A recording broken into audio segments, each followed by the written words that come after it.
Aí, muitos críticos do Supremo apontam outro lado, outro aspecto dessa dinâmica, que é o fato do STF estar conduzindo investigações criminais. Ah, sim, isso é outra coisa. E isso, eventualmente, está ultrapassando as barreiras, os limites daquilo que deveria ser constitucional.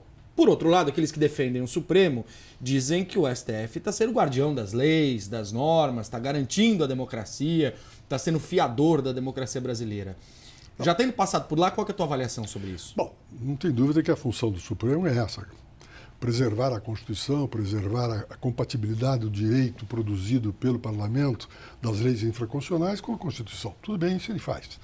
Mas começou a haver uma coisa curiosa, um intervencionismo maior. Observem bem esse inquérito que está com o ministro Alexandre Moraes. Não termina nunca, né? E cada vez mais se expandiu o objetivo.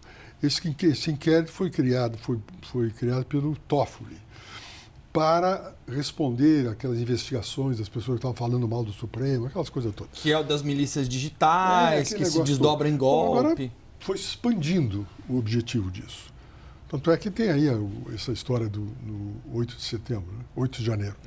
O 8 de janeiro... eu tenho uma visão distinta do 8 de janeiro, quero compartilhar com vocês, porque eu acho o seguinte: veja bem, aquelas pessoas todas ficaram um tempo enorme na frente dos quartéis, acampados lá, etc., pretendendo que os militares interviessem no governo, ou seja, desse um golpe. Pretendiam a intervenção militar no processo político. Aquilo foi. Não saíram, não houve naquele momento, foi o período Bolsonaro, não podiam tirar da frente. Então, ficaram isolados. Esse pessoal ficou lá, mas ficou um tempo. Quanto tempo esse pessoal ficou lá? Entre o resultado das eleições de 22 e o início do ano de 23, então, né? Alguns meses. Um mês, pois bem. Aí, no final, eles não conseguiram que os militares interviessem para fazer um golpe, que é o que eles pretendiam.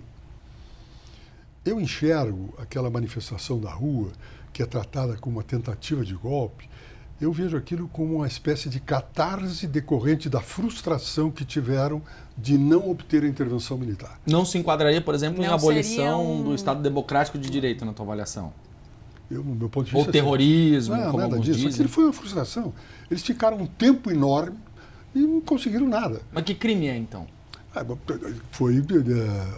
problema de destruição de patrimônio público, essa coisa. Tem várias situações. Você lembra aqui em São Paulo, quando no governo eu acho que foi do Alckmin, houve um momento em que invadiram o palácio, arrancaram as cordas, que ninguém falou em atentado ao Estado Democrático de Direito, né? Mas ali, né, ministro, aí tentando olhar um pouco para a ótica que hoje o governo principalmente defende, as investigações que estão sendo conduzidas pela Polícia Federal estão seguindo uma linha de raciocínio de interconexão, onde todas essas frentes de investigação que a gente vem vendo, desde as joias até a trama golpista, passando por todas as outras aí no meio, a BIM paralela e assim por diante, se unem dentro do conceito de que haveria uma organização criminosa que teria utilizado o Estado para cumprir determinados objetivos não republicanos. Essa é toda a linha, por isso que se cria esse grande guarda-chuva dessas investigações que, em tese, remeteriam ao ex-presidente Jair Bolsonaro. Essa coisa de o Supremo jogar todas essas investigações no mesmo balaio, na avaliação do senhor, está errada? Acho que sim. Eu acho que não deveria ser da competência do Supremo julgar uma senhora que pintou lá o não sei o quê, ou que quebrou o vidro, que pintou aquela estátua. Lembra aquela história? Tem razão. Ou seja, e com isso você acirra mais. Porque eu, inclusive, examinei lá para curiosidade, né, no caso, e verifiquei o seguinte, que havia um pacote de vários casos a serem julgados ao mesmo tempo, o voto do relator era igual, só mudava a parte circunstancial, da caracterização o nome daquela da pessoa e tal, o que fez, etc. E tal. E aí teve gente que foi condenada a 17 anos de prisão. Como é que vai ser isso?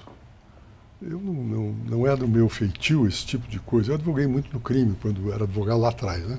Agora, eu acho que nós tínhamos que ter mais não se envolver, o tribunal inclusive, nessa disputa política e radicalização que está havendo. Vocês vão convir comigo que a radicalização vem do presidente Bolsonaro, mas também é provocada pelo presidente Lula. O presidente Lula, em todas as manifestações, ou grande parte delas, faz acusações do Bolsonaro, que foi o ex-presidente. E Lula ainda alimenta essa polarização? Alimenta a polarização, talvez por interesse de que disputa política, eleitoral, teria mais condições, etc. Mas isso que eu refiro é essa disfuncionalidade. Ninguém está olhando para o futuro.